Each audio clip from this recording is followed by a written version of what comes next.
There's a brand out there that doesn't just sell clothes, but they've started a movement.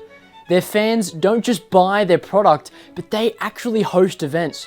And why does this work? It's because they do everything in the name of seeking discomfort.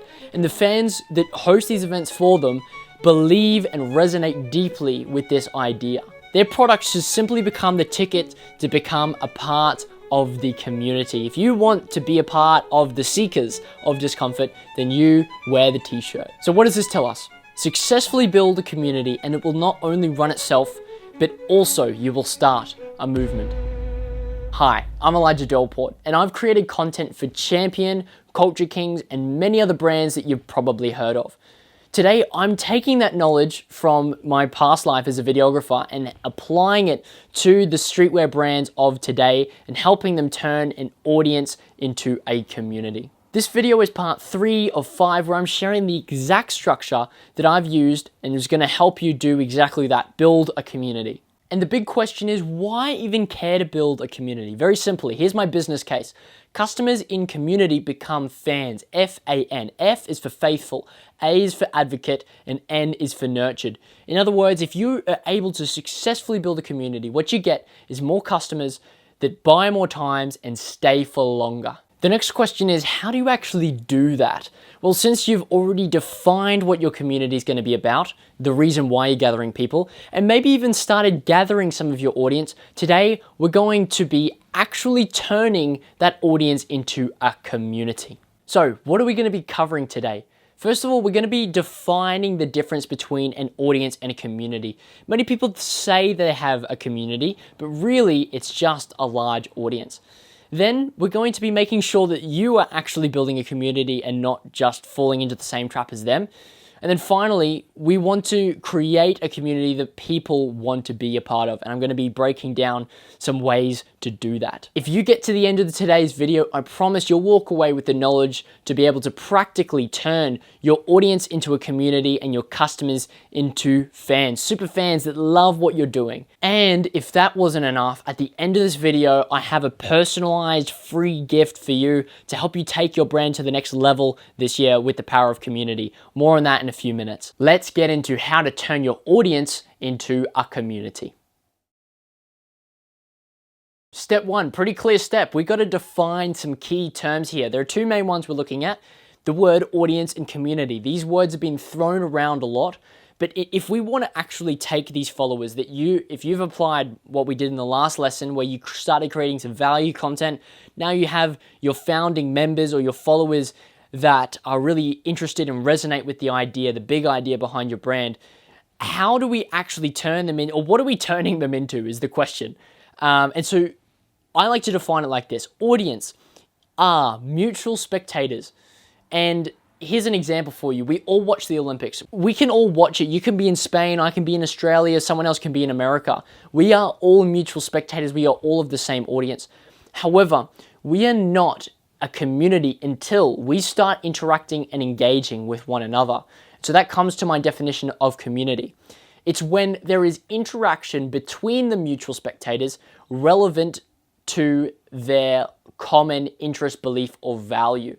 And that's really important. It has to be relevant to the common trait between all the community members. Otherwise, we are just kind of a mixed bag, if anything. So in other words, if your Instagram followers start engaging with each other, well, now you have a community.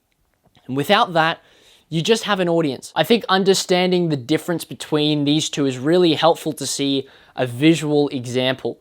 So here on screen, you can see an example of what it looks like to have an audience. That dot in the middle is your brand, and the dots around the larger dot, the smaller ones, represent your customers or your followers maybe at this point in time. You can see that the interaction lines only go out from the brand out to the customers, the smaller dots on the outside, and there isn't really much more connection than that. Now, if we go over to look at a visual representation of community, you can see there is interaction lines in between the customers, in between each of the smaller dots. And even just by this visual representation, you can see the difference in strength between these two models. The second one, the community, is more like a web, and it has a greater integrity than that of an audience. And it really it comes back to the defining of the difference between audience and a community. It's that those in a community will interact with each other. The key word being interact. It's inside of the audience, there is interaction. Using these models, we can measure the strength of a community by the number of independent interconnections within the audience. And so the strength, or in other words, the strength of a community is equal to how much interactive engagement there is between your followers or your customers or whoever it is. With all of this in mind, and with the benefits of community, that customers become fans, I would much rather a small community over a large audience. And this is kind of countercultural in the landscape that we are building businesses in at the moment, with all this talk of social media, how to get all these views, how to get all these likes. And those things are important. However, arguably not as important as a really strong and even small community. Even better if you have a strong, large community. Because if we're going to use metrics to judge an audience versus a community, it comes down to the fact that a community always has a higher conversion rate and a higher customer value. That means you can have the same amount of customers and still increase your revenue. I want to tell you a story that illustrates the power of community. I once knew someone with a gym, and they had less members in their gym than really any of the other gyms in the area. And what was amazing is that even still, they were able to sustain themselves and sustain the gym with less members than everyone else. Why was it? It's because the members that they did have were so much more committed, so much more loyal than to any other gym. They stayed, the churn rate was super low. And really, it makes sense because after the gym, they'd all go out for coffee together. They'd talk throughout the week. They'd go to activities outside of just the gym classes. And this comes back to measuring the strength of a community is measured by the number of independent interconnections within the audience. If you have more interconnections between each of your customers, your followers, your members, whoever they may be, then they're going to be stronger, they're going to stay for longer, and they're going to have more reason to stay more than just the fact that they like your product. Now that we have a good understanding of the difference between audience and community, and also how to measure the strength of a community, it's important to talk about community platforms. Here's the thing, according to our definition of community, Instagram doesn't really provide you the tools to create a strong one. And TikTok is even worse. Because at best, what you have is maybe some comments, maybe you can send a post to your friend, but for the most part, consumption on these platforms is very isolated, which is the opposite of what community is. It means that a lot of creators and clothing brands that anchor their companies to the platform will only ever build an audience unless they move off. So here's how I like to think about it.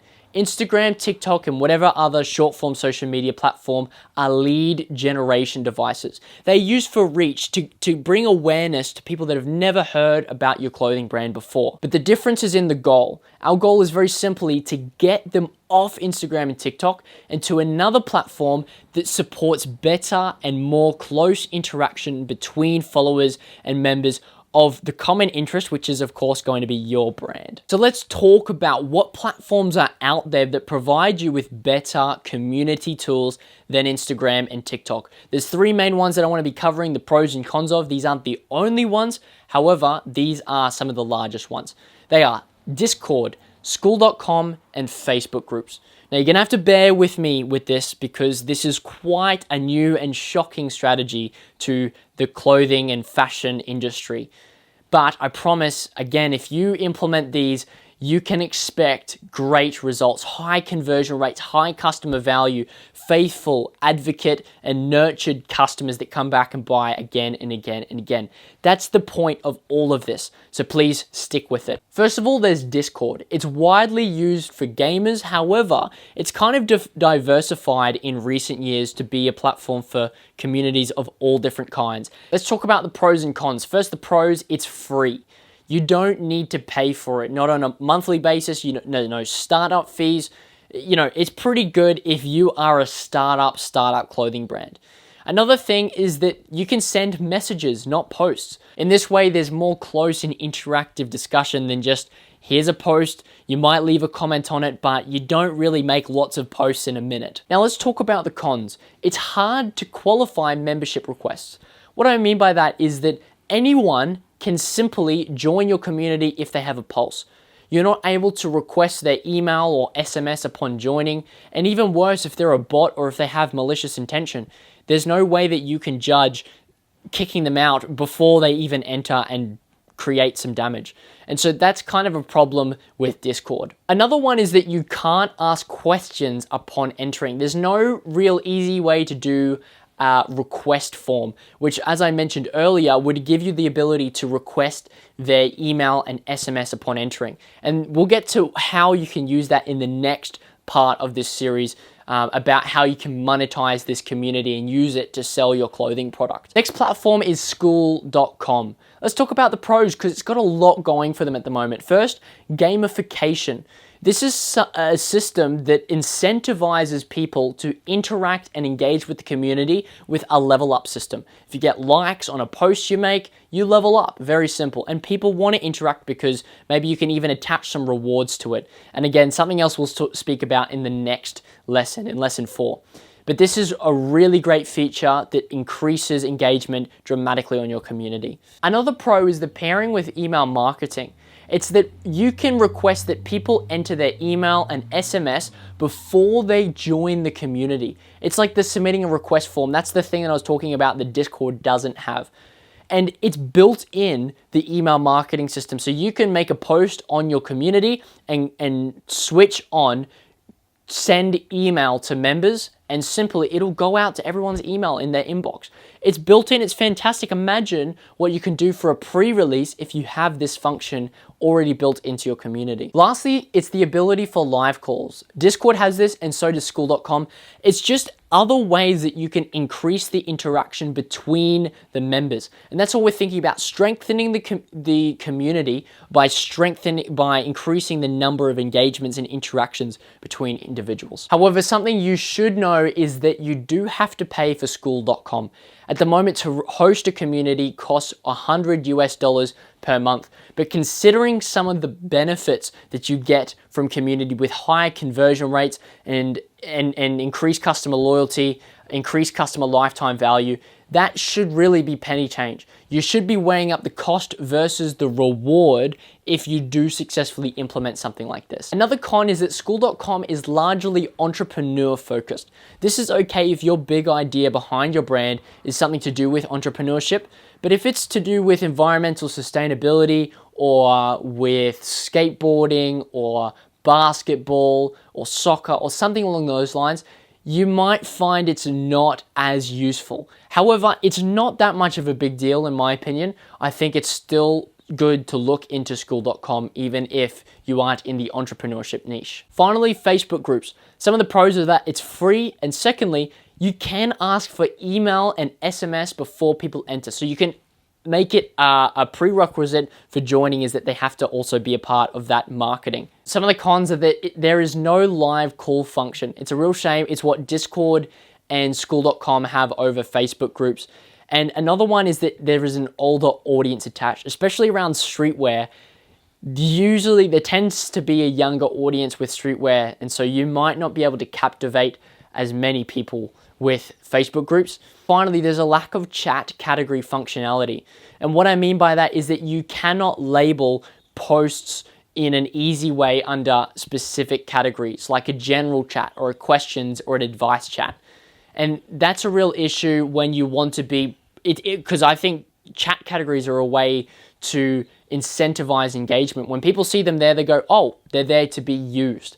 And if you don't have them, well, they don't even know that they can post anything. So now we have an understanding of these two different people groups in your brand. You've got your audience on your social media platforms and then your community on some other platform, that being Discord, Skool.com, Facebook groups, or maybe some other. We need to now talk about how we get people from one to the other, because the goal, of course, is to get people onto your community. The question is how, and it comes down to your sales funnel.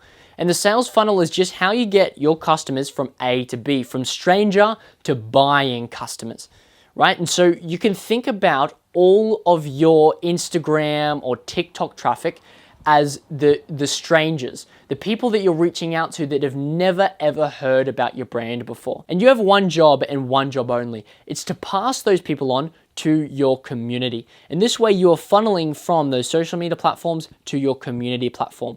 And later on, we're going to talk about, in part 4 of the series, how to convert your community members into paying customers that come back again and again and again. It's about monetizing your community. But before we get to all of that, in the last part of our conversation today, we're going to be talking about how to make your community actually good.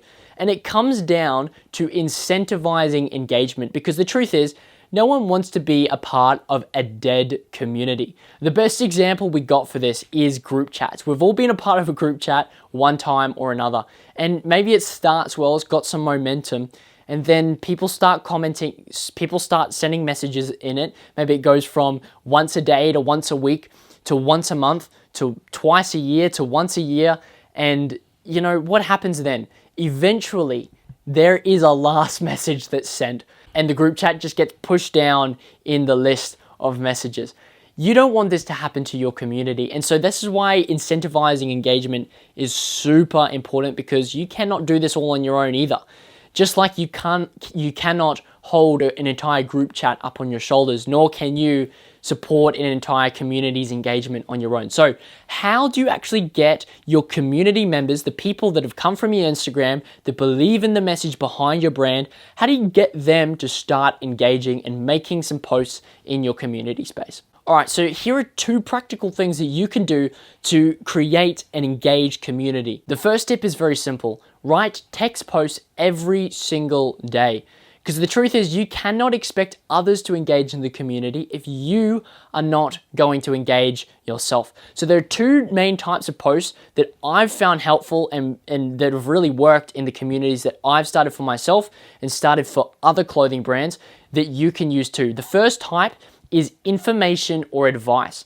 Now, with this type, you want to be sharing information or advice that's relevant to the big idea behind your brand. So for example, if you are a mental health brand, you want to be sharing, here are some tips on how to improve your mental health. Or maybe you want to share a story about your mental health and how you overcame a challenge in your day-to-day life. These are all examples of some information or advice focused posts that you could make for a mental health brand, but whatever your big idea niche is, create it for that. The second type of post that you could write are engagement posts. Now these are focused, as the name suggests, on getting other people to engage. And so you're looking at asking a question, creating a prompt, discussion points, etc. It's anything that you're not necessarily writing the body of it, but you're prompting others to come in and chime in on a conversation. The best way to think about this is opinion pieces. For example, if I were an outdoors brand, I might create a post asking the question, what in your opinion makes for a good hiking track? All of a sudden you have all these members that come in and say, I think this and I think that. Or another example would be share your most favorite story on a hike. And people share photos and they share stories, and all of a sudden you have all these threads and feeds where people are commenting on other people's comments, and it's a great time. Not only for you, it's not only fun, but it's also great for that engagement, creating a community that people actually want to be a part of because it's super engaged, and then they form connections in between them so that they become loyal. Other than writing your own posts, the second way to incentivize engagement is by creating competitions, in particular engagement competitions. And this is where the gamification feature of Skool.com comes in really well, because you can actually measure people's engagement. This person got more likes than this person on their post this week, and so therefore they've engaged more. I've used engagement competitions on my own communities to more than 20x the engagement, so it actually works, and it's especially good if you have an incentive or reward on the other side of winning. For example, and this is a really unique feature of having the community model, the community framework, is that you can offer exclusive products that aren't up for sale, but are up for grabs for anyone that engages in the community. Well, not just anyone, but someone who wins. And the way it could work, and the way that I've done it in the past, is that you have a 30 30-day time frame. And the person that's at the top of the engagement leaderboard by the end of the 30 days wins a prize. And maybe there's a smaller prize for second and third too. I'm sure if you apply both of these tips in writing your own posts and also creating engagement competitions, that you will create a community that people genuinely want to be a part of. And there's not just anyone, but people in your niche that will eventually become super loyal customers to your brand. So let's recap everything that we've gone over in this lesson. The thing that separates a community apart from an audience is that there is interaction between the mutual spectators relevant to their common interest, belief, or value. In other words, if your Instagram followers start engaging with each other, well, now you have a community. However, the problem is that Instagram and TikTok don't really give us the tools to create a space where followers can easily interact. And so we have to move them off of the platform, use social media as traffic generator, and then move those people to another platform. For example, Discord, School.com, or Facebook groups. And it's in these spaces where people can form connections and you can build a strong community that is, at the end of the day, super fans. Nobody really wants to be a part of a community that's unengaged. So the two ways to incentivize engagement are by writing your own posts, number one, because who's gonna post if you're not yourself? And finally, by creating community challenges and contests with a reward on the other side. Maybe they get an exclusive garment for engaging. And in this way, you're going to maximize the amount of engagement and everyone's going to love and want to be a part of the community that you're creating. And with all that said, here is your action step for today. I want you to choose a community platform and start directing traffic to it. Rework your funnel on your Instagram or your TikTok. Don't put your website link, or maybe you can have that too, but have a link that goes to wherever your community is and whatever platform you've chosen is best for your brand and its big idea. Thanks for watching. If this was valuable and you want to turn your audience into a community, customers into fans, then I want you to go down into the description right now and click on the link there. It's going to take you to my online calendar, and there you can book in a free community roadmap. We're going to figure out where you're at now, where you want to go, and how to get there with the power of community. It's 100% free. You're going to sit down, you and I, and we're going to have a conversation about how we can actually make this happen for you. We're going to be literally applying the things that I've been teaching through this series, just personalizing to your brand. So there's no reason not to. Go ahead and book that now. And by the way, this video is part 3 of 5 in a greater series all about how to turn your audience into a community.